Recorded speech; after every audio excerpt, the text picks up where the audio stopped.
Hi అండి అందరికీ. Sunday special మా ఇంట్లో సొరకాయ అప్పలండి. నాకు మా పిల్లలకి చాలా ఇష్టం సొరకాయ అప్పలంటే. నిజానికి చాలా బాగుంటాయండి. పిల్లలు స్కూల్కి వెళ్ళేటప్పుడు ఇవన్నీ చేయాలంటే టైం కూడా సరిపోదు, కాబట్టి సండే రోజు చేశానండి ఇవి.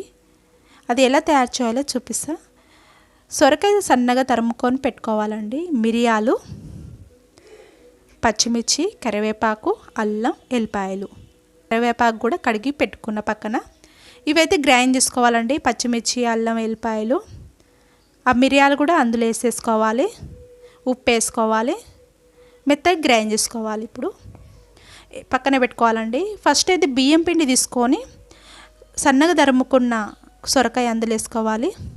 కరివేపాకు కూడా అందులో వేసుకోవాలి. మనం గ్రైండ్ చేసుకున్న పచ్చిమిర్చి కూడా వేసుకోవాలండి. పసుపు, ఉప్పు వేసుకొని బాగా కలిపినాక మనం అప్పలు వేసుకోవాలండి. నచ్చితే లైక్ చేయండి.